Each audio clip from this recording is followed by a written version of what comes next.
घरात पडलेल्या सोन्यातून आता कमाई करा. केंद्र सरकार आणतंय नवी योजना.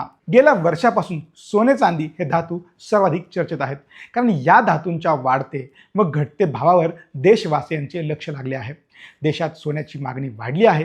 या मागणीमुळे देशातील परकीय गंगाजळी म्हणजेच विदेशी चलनाला फटका आहे. त्यामुळे सरकारने सोने आयातीवर कर लादला आहे. देशातील सोन्याची वाढती मागणी लक्षात घेऊन केंद्र सरकार लवकरच एक योजना आणण्याच्या विचारात आहे. ही योजना काय आहे? या योजनेतनं पैसे कसे कमवू शकतो हे लेट्स अप मनीमध्ये जाणून घेऊयात. केंद्र सरकार लवकरच गोल्ड मॉनिटायझेशन स्कीम जाहीर करण्याच्या तयारीत आहे. येत्या 2 आठवड्यात या नव्या योजनेची घोषणा होण्याची शक्यता आहे. यावेळी पूर्वीच्या तुलनेत अधिकाधिक सोने आर्थिक व्यवस्थेत आणण्याचे सरकारचे टार्गेट आहे.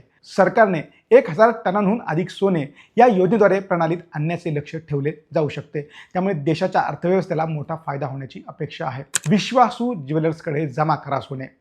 मनी कंट्रोलने या योजनेबाबत एक बातमी दिली आहे. त्यानुसार नव्या योजनेत सर्वात मोठा बदल झाला आहे.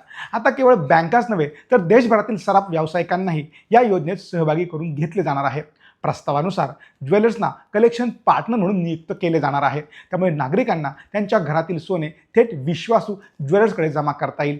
त्यानंतर हे सोने अधिकृत रिफायनर आणि बँकांकडे पाठवले जाईल.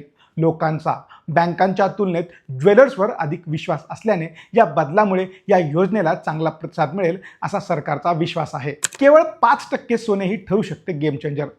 All India jewellers and Goldsmith federation यांनी याबाबत मत व्यक्त केलं आहे. फेडरेशन म्हणतंय की भारतातील घरांमध्ये असलेल्या एकूण सोन्यापैकी केवळ 5% सोने या योजनेत सहभागी झाले तरी देशात 80 ते 90 अब्ज डॉलर म्हणजेच सुमारे 7 ते 8 लाख कोटी रुपये इतकी अतिरिक्त तरलता लिक्विडिटी निर्माण होऊ शकते. त्यामुळे उद्योगांना भांडवल उपलब्ध होईल, बँकिंग व्यवस्था मजबूत होईल आणि दरवर्षी होणाऱ्या मोठ्या प्रमाणातील सोन्याच्या आयातीवरही नियंत्रण मिळवता येईल. सोन्याची खरेदी पुढे ढकलण्याचे आवाहन.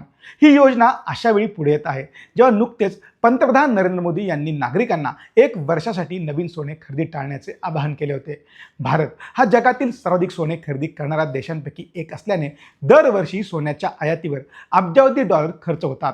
त्यामुळे परकीय चलन साठ्यावर आणि रुपयावर ताण निर्माण होत असतो. 2015 मध्ये आलेली योजना फेल. आता जाणून घेऊयात जुन्या गोल्ड मॉनिटायझेशन स्कीमबाबत. ही योजना 2015 मध्ये सुरू करण्यात आली होती. घरांमध्ये पडून असलेले सोने बँकिंग व्यवस्थेत आणणे आणि सोन्याची आयात कमी करणे हा योजनेमागचा उद्देश होता. या योजनेअंतर्गत नागरिकांना त्यांचे सोने बँकेत जमा करून 2.25 ते 2.50% व्याज मिळत होते. मुदत पूर्ण झाल्यानंतर सोने किंवा त्याचा समतुल्य रोख रक्कम घेण्याचाही पर्याय उपलब्ध होता. मात्र ही योजना अपेक्षित यश मिळवू शकली नाही. जवळपास 10 वर्षात केवळ 38% सोने या योजनेत जमा झाले होते. भारतीय कुटुंबे आणि मंदिरांकडे किती सोने?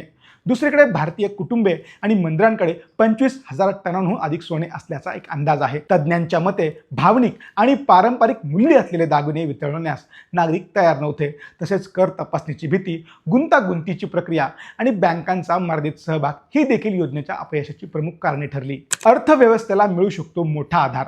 आता सुधारित गोल्ड मॉनिटायझेशन स्कीम यशस्वी ठरली आणि सुमारे 1250 टन सोने आर्थिक व्यवस्थेत आले तर भारताला जवळपास 2 वर्षांपर्यंत नवीन सोन्याच्या आयातीची गरज मोठ्या प्रमाणात कमी करता येऊ शकते. त्यामुळे डॉलरची मागणी कमी होईल, रुपया मजबूत होईल आणि देशाचा व्यापार तुटीचा भारही खऱ्या अर्थानं कमी होईल. सरकार सोने आयात कमी करण्यासाठी वेगवेगळ्या उपाययोजना राबवत आहेत, परंतु सोने आणि भारतीय एक वेगळं नातं आहे.